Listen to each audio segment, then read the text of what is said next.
Welcome back. Professor Roundtree here, Marketing 3401. We are moving into Chapter 10 in our lecture. Chapter 10 deals with more concepts related to pricing.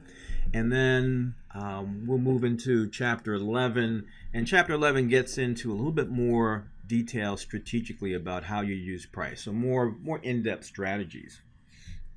And so for this chapter, it's going to be broken up into two sections. We're going to talk about price, kind of define it a little bit. Again, this is more of a definitional concept kind of chapter with a little bit of strategy thrown in there. But the next chapter deals with a lot more detail about pricing strategy. So keep in mind, pricing is one of our P's. And anytime we think about any strategy for any of the P's, we still always have to keep in mind, how does this have a potential impact on the others? So changing price or having a specific pricing strategy, how might that then have an impact on your distribution, your retailers, for example? How might that have an impact on your actual product and or the packaging and the labeling? How might it have an impact on promotion in terms of what you say in print and online and commercials on TV and on radio? So it all kind of interacts together, but we're going to talk about pricing now somewhat in isolation. But just remember, every time we talk about any strategy for a P, we have to really kind of think about how it might have an impact on the others. And so we're also going to talk about some of the other things that internal and external that might have an impact on what we actually charge our consumers. So again, this is more definitional.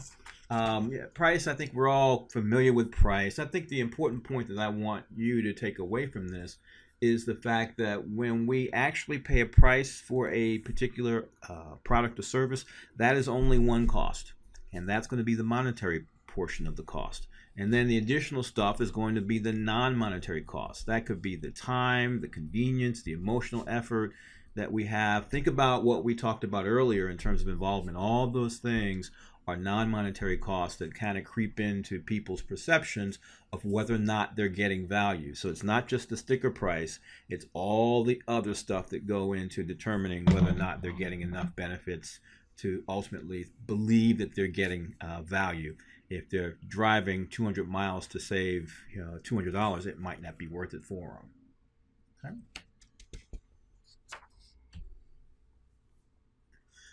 Remember, value is this concept where we're really talking about how consumers compare the bundle of benefits to all those costs. Some are price, monetary, and some of those are non-monetary costs. And so for us, it's all about trying to figure out how we can deliver the most value. And so for every company that's trying to sell a product or service to people and competing with someone else, for a given price, we want to deliver more benefits. And for a given level of benefits, we want to actually charge a lower price. So that's how we as consumers look at value generally. And whoever delivers the most value typically is who we will actually buy our product or service from, all things being equal. Now, this chart here really tries to kind of summarize all the things that get into what we would call value-based pricing, which is delivering value to consumers. And the couple things I want to point out to you, customers have different perceptions of value that are driven by a lot of things. And some of those things are driven by the strategies that marketers have. So the perception of value might also be related to what's the actual underlying benefits of the product, what's the packaging like. Do they see some value in a product because they're being persuaded through some promotional campaign that the core benefits of product A are better than everybody else? At the end of the day, what most marketers have to be faced with is, how do we actually set our price? And so when the price appears to be out of whack compared to the bundle of benefits that a consumer expects, they have to make some determination. So for example, you cannot raise the price above a certain point where people just don't see any value in it. Because if you raise it too high, people don't see enough value in it. They don't have any demand for what you try to sell. Consequently, over here, you could argue too that At below a certain point, people start to become suspect about the quality of the product that you have. But there's so many different factors that will have an impact on people's perceptions of value. And some of it comes internally from the organization through all the marketing mix elements, what the packaging is like, whether it's functional, whether it's aesthetically appealing. Same thing for the physical product. And also, too, what's the distribution channel? What store is it sold in? Can convey a certain level of quality and thereby providing a little bit better benefit. And so if you have some of the co-branding that might go on, for example, in Saks, where you have a designer garment that also has a Saks Fifth Avenue label in there, that has more inherent value than just having the brand itself, the designer brand itself. And so when we think about trying to be strategic when it comes to pricing, obviously we want to deliver the best value to our customers, but also too we want to make sure that we're not totally out of line with what we can actually deliver, hopefully in a good way. So this concept of value-based pricing, and we're going to contrast value-based pricing with a cost-plus or cost-based type of pricing. Value-based pricing, it's really using people's perceptions of value, and it's not limited just to cost. So when we think about a value-based pricing, it's really trying to make people believe that what we are delivering to them has some inherent value. So if we look at the functional benefits of actually buying a high-end automobile like a BMW or Mercedes-Benz, there's some inherent value in there by having the Benz logo in your parking garage at work. People want to see that you have a certain level of status because you can drive a certain type of vehicle. So the key issue here is it's not really just about cost. It's about the cost, of course, but you have to charge many times, especially in the upper end types of products and brands, what the market will bear. And sometimes the issues that will drive this demand might be the scarcity issue. So if a product is produced, but there are only a few of them actually produced, it gives it a little bit more value because of the rarity of it. And so you see that in the context of gems and some of the other things that people pay exorbitant prices relative to the true cost of bringing that particular rock, for example, or diamond to the retail setting. So cost-based pricing, the thing I want you also to take away from this as well is when we start talking about more value-based pricing, that kind of ties into some of the stuff we talked about early in the semester, which relates to being more market-oriented versus being product-oriented. Now, organizations that actually do cost-based pricing, typically it is driven by the physical product itself. We have great technology, and what we do is we take the cost of that and we mark it up at a reasonable rate and sometimes exorbitant rate because we truly believe we can get that from people in the marketplace who are willing to pay for the latest and the greatest. So you have to determine what your costs are to produce, you set a price, and then you have to convince people, and sometimes it can be slapping an Apple label on it, that will allow people to pay that premium price based on a cost-based structure. Now, on the value-based side here, it's more trying to figure out what they want, then you produce it, so more of a market-oriented kind of strategy. So you try to assess what their needs are, what they believe the value perceptions are in a certain category, and then you set a price that will actually match these perceptions. And the next step is really trying to figure out how can you charge a price where they feel like they're getting some value. So in this box here, we know what types of costs might go into actually manufacturing, let's say, an Apple iPad or an iPod. We kind of know that. We'll design the product, we'll deliver the product, and hopefully it will be at some sort of target range where we believe people will be willing to pay. Now, normally I'd probably argue that a company like Apple and some of those products I just mentioned, iPad and iPod, they're going to be more of a cost-based. If it were truly value-based, we probably wouldn't see such exorbitant prices. So the stuff that's more Google, Android-based types of tablets that you might get from Samsung, a lot of them are more value-based. So value-based really takes into account what we as consumers believe is of value and what we're willing to pay for it, versus the ones up here with the cost base. It's really looking at recouping your costs, and oftentimes really exorbitant research and development costs. And that's why when they first bring the new iPad to the marketplace, for example, the new iPad Air, that's going to be priced that goes way beyond the average person's perception of value. And what Apple winds up doing is they wind up yanking that product off the market. You don't typically see their products marked down significantly, maybe for a short period of time. So the old iPad, I guess the old iPad with Retina screen, you'll find a decent deal for maybe about $100 less than traditional once they bring the new one out into the marketplace. So at the end of the day, it's really about trying to provide some sort of value. This whole concept of good value has been something that's on the mindset of many people in this country ever since the recession back in 2008.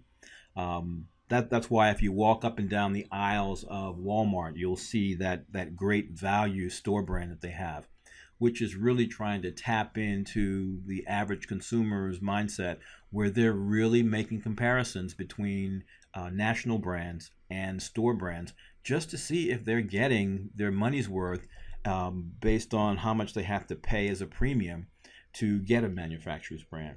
And so the great value, which is this store brand, is probably more important for a lot of value-oriented consumers who won't even look at many categories in the national brand or manufacturer's brand realm. So with cereal, they may not buy something by Post or General Mills. They'll go and they'll buy the generic version of it. And interestingly enough, oftentimes that generic that you see, Great Value or any type of store brand, many times it's the national manufacturers who manufacture the exact same cereal. They just don't put their national brand label on it. So they won't put on their Cheerios. They'll put something along the lines of oat cereal. But for the most part, many times it's the same thing or something close to it. Another example of some of this cost value, good value pricing, we see at McDonald's. They've been doing that even well before the recession with the value menus that they have. Also, too, Procter & Gamble is coming out has come out with their basic line. So if you want to buy a roll of Bounty towels, you don't have to buy the traditional Bounty towels that we typically would buy. They have a line right now that's called Basic Bounty, which essentially is equivalent to the generics that you might see in a store. Many companies, and Walmart is known for this everyday low price thing. And most people go to Walmart because in their minds, and it's true, I've shopped at Walmart, you can get pretty much anything you want where you don't pay the full sticker price on the packaging. So for example, when you see a bag of Lay's potato chips where they have a pre-printed label, $2.99 for a large bag, you never pay the full price for that. So they have these everyday low prices, and they're really pretty apparent when you see the labeling of the pricing, suggested retail price on the packaging, and you get it at Walmart for maybe 10-15% cheaper. Costco, a different kind of everyday low price strategy. They are everyday low price, but when you go to Costco, one of the things that you'll notice, everything is in bulk, for one. And also, two, they only have maybe 2 at most different options in terms of brand. So for example, if you want to go buy mouthwash in Costco, it's going to be Listerine. And if you buy it, you're going to have to buy 2 of the big jugs at the exact same time. Same thing for orange juice. You want to buy orange juice, you can get orange juice there, but you're going to have to get the Tropicana brand. And usually they don't even give you a choice in terms of, Tropicana orange juice with pulp or without pulp. It's usually just a traditional original. Maybe on occasion they might have something that might be maybe pulp or light pulp, but you're not going to get it with the calcium in it and some of the other additives that they have that you might see the full range if you go to another national supermarket type of chain.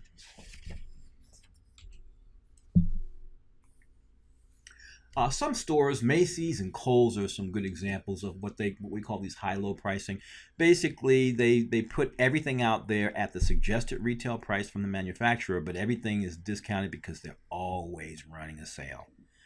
So I guess the lesson to be learned there is, pay full price at Macy's or Kohl's, because there will always be a sale, but you just have to wait until the product that you really want goes on sale. A lot of manufacturers are also getting into this value added type of pricing. I think one of the things that we're seeing now is that, especially like packaged goods companies, Keebler, Nabisco, the ones that make all the snacks and the cookies that we all love, one of the things that I observed over the last several years actually is that they keep the price the same. But what they wind up doing is changing the packaging and the packaging size. Now, converse to that, you will find someone based on this value-added type of pricing where essentially they will give you more. There are some movie theaters, for example, that will offer different types of services. There are some out there that will provide a nice movie, but you could also buy a dinner there. So rather than just getting popcorn and a hot dog. And so people are winding up spending a lot more than they usually would, but they see more value because they're getting more benefits. So rather than going out and eating a meal somewhere else and then going to the movie, they're saying, hey, we have a movie, but we also have a restaurant here. So in a lot of ways, they're just adding different services. So rather than cutting price, just like I was saying with the packaged goods company, you don't want to cut price. You want to make people perceive to have a little bit more value.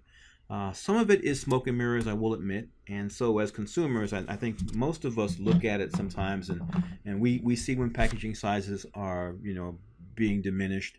But for some of us, it's not so apparent.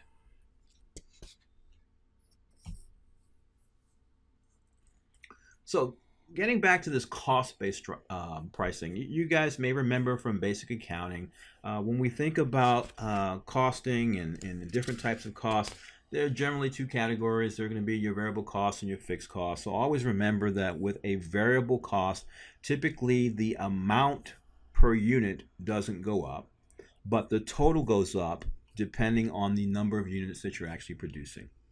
So if it costs you $5 to make a widget, your cost doesn't go up each time you make a widget in terms of unit cost.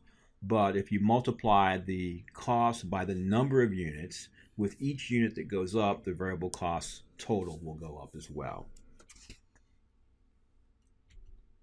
And then we also have these fixed costs. Fixed costs, and let me just say this, fixed costs are fixed within a certain range. Every cost in the long run is variable, even things like rent. And the rent is only fixed for the duration of the lease that you have. Or the variable for rent in a facility is going to be fixed only for the extent to which you have capacity that does not exceed what you need. So if you have a 10,000 square foot manufacturing facility, that cost may be fixed until your demand goes up to the point where you need to have 20,000 square feet to produce your product. So, but generally, for our purposes, when we think about fixed costs, we're going to say that they're fixed, but it's fixed for a particular range. Things like rent, heat, the interest that you pay on the loan to make the purchase of the plant and equipment, salaries are typically that way as well. Generally, the categories of some variable costs will relate to the actual packaging, all the raw materials that we buy in a business-to-business setting. All of those kind of go into the general categories of variable cost. And of course, not to be understated, is the total cost, which will equal the two costs combined. Now, from the standpoint of looking at how do we decide on pricing, what are some of the strategies we're going to use? So keep in mind the main strategies that many marketers and manufacturers have is either you have a price that's below your competitors, a price that's above your competitors, or a price that's on par with your competitors. And so we're going to talk about some nuances to introduce some of the strategic stuff on the other side with part 2 of chapter 10. So I'll see you on the other side.